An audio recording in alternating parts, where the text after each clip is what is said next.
Pois é, enquanto uns produtores sofrem com a chegada da chuva, outros comemoram.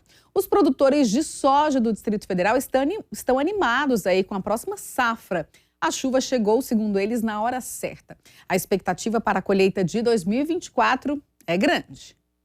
Pode vir chuva. Os campos de soja ao redor do DF estão prontos para receber a água que vai encher os grãos, que devem ser colhidos lá para meados de março, completando o ciclo de plantio de soja que foi iniciado na primavera. Viemos conversar com Gustavo sobre o clima e as estratégias no campo para burlar a estiagem incomum do ano passado. O jovem, engenheiro agrônomo, é a terceira geração de uma família de agricultores na região do Monjolo, Planaltina DF. O plantio de soja na propriedade dele esse ano começou em outubro. Depois foi feito em etapas. O clima esteve bem diferente nos últimos meses. Estava difícil acertar a hora exata para lançar as sementes na terra. Foi um pouco trabalhoso, porque a gente até plantou esse primeiro talhão que a gente consegue ver aqui. Só que, posteriormente ao plantio dele, ficamos 15 dias sem chuva. E o que dificultou a gente plantar os outros talhões e o risco sobre essa soja aqui. Principalmente foi o mês de novembro e o mês de dezembro, né? Foram um pouco chuvosos. Agora, graças a Deus, a chuva estabilizou e a gente consegue perceber isso pelo próprio campo. Você vê que as plantas estão vigorosas e estão bonitas. A colheita já dá sinais de que pode ser menor com os veranicos, períodos de estiagem que também foram fora do habitual em 2023.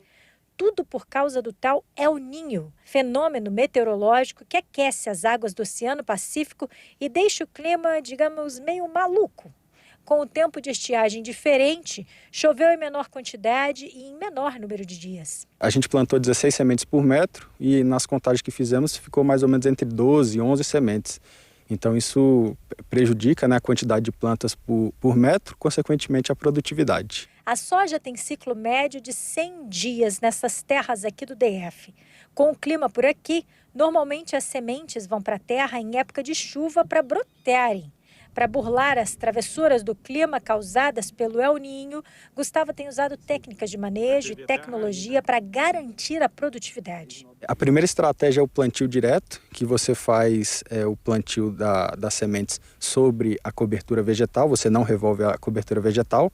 Você vê que no chão ainda possui resquícios da cobertura de milho, né, que ajuda a manter a quantidade de água, manter os nutrientes, o que é muito bom nos tempos de seca.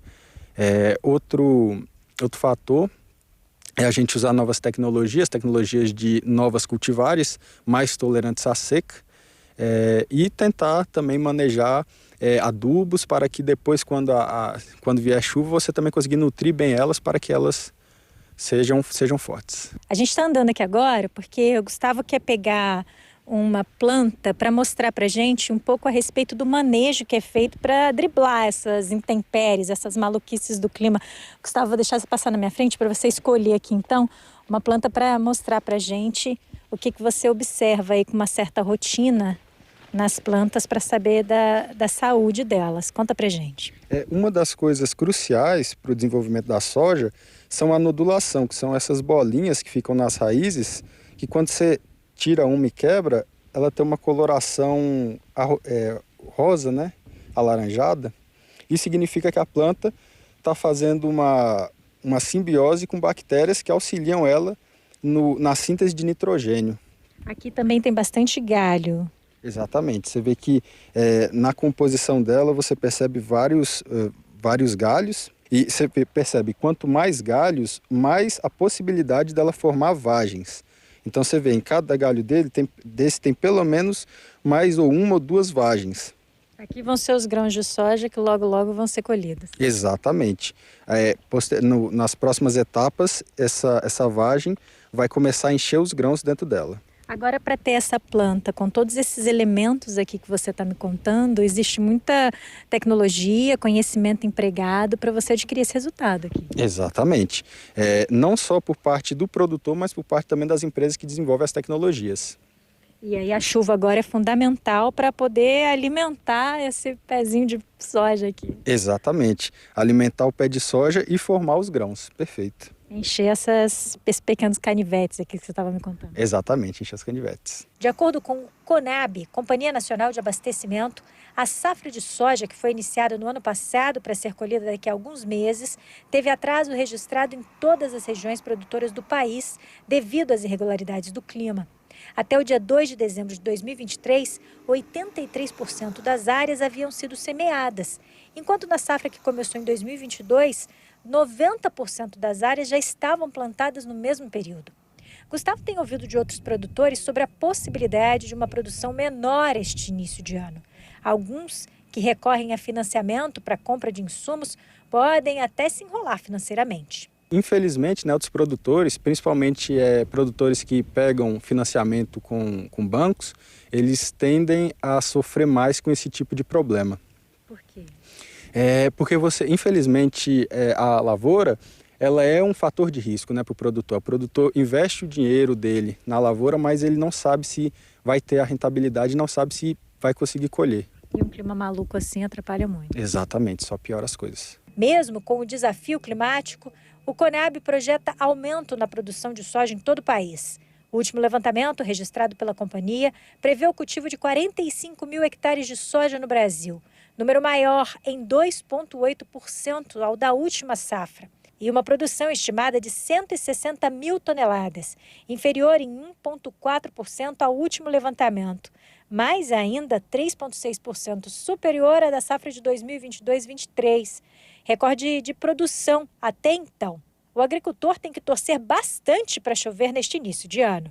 As chuvas que se intensificaram a partir do dia 20 de dezembro até a atualidade são bastante benéficas à produção agrícola de grãos do DF. Vínhamos de um mês de novembro e início de mês de dezembro com um déficit hídrico muito alto. Isso ocasionou sérios prejuízos à produção de grãos. Muitos produtores, estimamos que 10% da área plantada, tiveram que refazer o plantio. Isso envolve um alto custo, um gasto muito grande para o produtor rural, além de ele perder a janela ideal de plantio. Os que conseguiram manter suas lavouras tiveram também um certo prejuízo. Haverá uma redução do potencial de produtividade dessas lavouras. Nós estamos passando por um período de clima bom. As chuvas estão em quantidades interessantes. Há uma boa recuperação. Não vamos atingir todo o potencial produtivo, já visto os meses, o período de déficit, mas já conseguimos observar uma boa recuperação das lavouras. Esperamos que essas chuvas continuem. O ideal é que as chuvas fossem bem distribuídas ao longo do tempo. Então, esperamos que continue chovendo agora nesse mês de janeiro e fevereiro. No mês de fevereiro, finaliza-se o ciclo das culturas de verão, da safra, e inicia-se o plantio da safrinha. A maioria dos produtores irá plantar a safrinha, isso já está sendo dito na região do Distrito Federal. Então, os produtores apostam também na continuidade das chuvas para os meses de março, abril e maio. A gente sabe que seca demais prejudica a agricultura, muita chuva também é ruim, mas ainda bem que a tecnologia vem cada vez mais ajudando os produtores, porque cada ano é uma loucura, né? A gente está vendo que o tempo está bem diferente esse ano em relação ao ano passado e vai mudando, mas aí a tecnologia está sempre aí para ajudar esses produtores, né?